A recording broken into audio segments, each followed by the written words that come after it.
All right, forecast. Yes, if we take a look at the dollar first, then of course we know we have CPI tomorrow. So again, it's the same story as that I went over yesterday. Now, the difference between yesterday and today is that if we arrive in CPI and we have some kind of manipulation move, meaning if we have a sort of PD ray, as in a verwijgap lower, for alpha verwijgap lower, something along the lines of this, for example, and then we sting into that during CPI, then it's perfectly fine to take a trade off of. So when we look at Australian dollar, US dollar, EU, GU, whatever it may be, CPI can again be that catalyzing move where you can capitalize on the manipulation move to then get involved on the new expansion as well. So keep that in mind that once CPI gets released, so after CPI gets released, that is when I could potentially look to get involved. That is very interesting. So in the meantime, on ES, we are continuing higher as well. And we mentioned this daily verwijgap, right? Even though technically speaking, it is not a breakaway gap, but we mentioned as well that retracement to make is just very unrealistic. So this is one of those breakaway gaps that we also go over in the finishing touch video. Now, afterwards, we have the same situation where here during CPI, if we make a retracement first before, and again, this is very important, if we have not reached the drawn liquidity right there yet, then if CPI creates this retracement, then I would like to get involved on that move higher right there.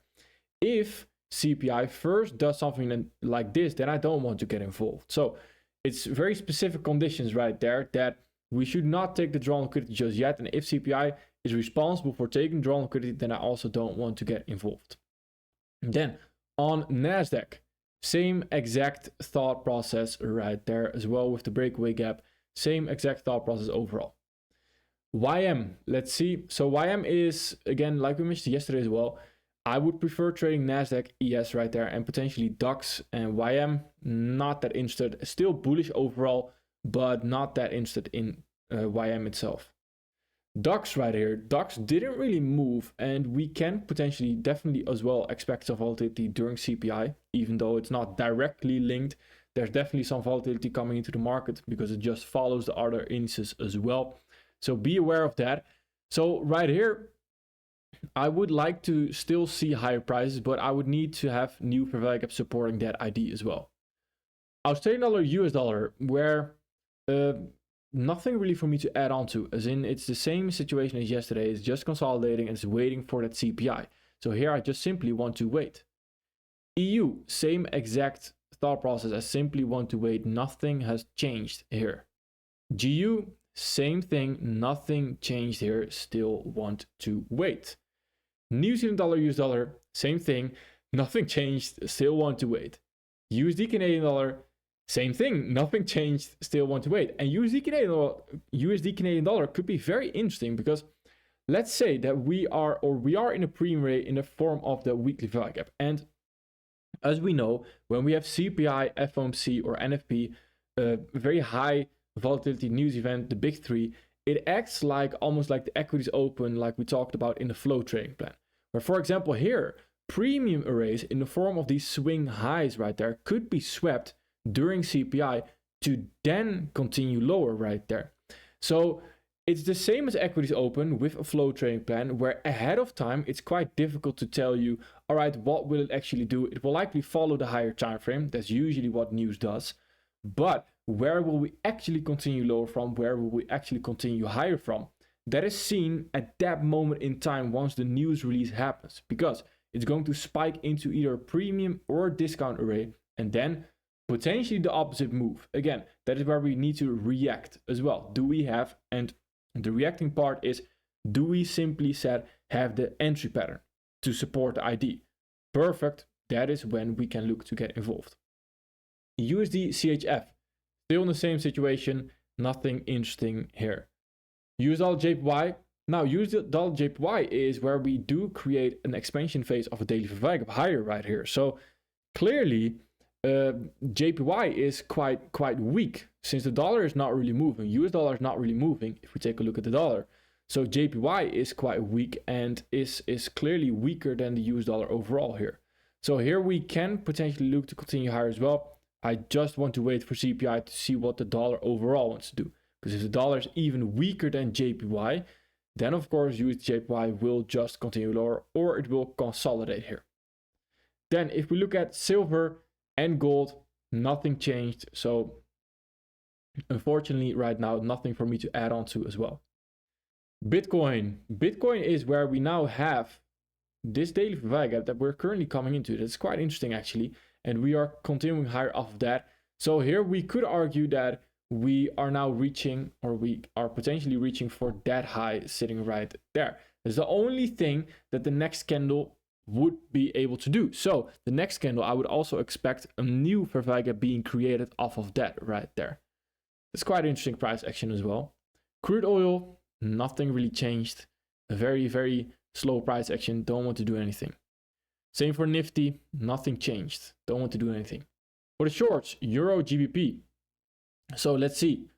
On the 4 hour, we had a move above these swing highs right there, and we tried to continue lower, but we failed to do so right there. Did not create a 4 hour fair value gap lower. So here, I also don't want to do anything, and I just simply want to wait. And I think we can also make the argument that we are creating a weekly fair value gap sitting right there, which we can trade into next week. And that lines up very nicely as well with the previous week low sweep right there to then trade into the weekly value gap to then potentially continue lower. So here, I'm also going to move it to the breakdown list. US dollar CHF, what we talked about.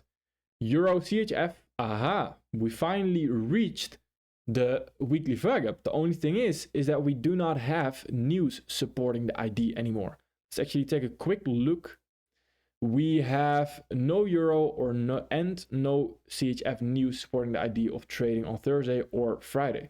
So right here, I simply don't want to do anything. So this is also going to the breakdown list right there. Then for the long list, GBP JPY. Now this is where we also touch on. We talked about the 4 hour value gap. Is what we touch on in the finishing touch video, the breakaway gap.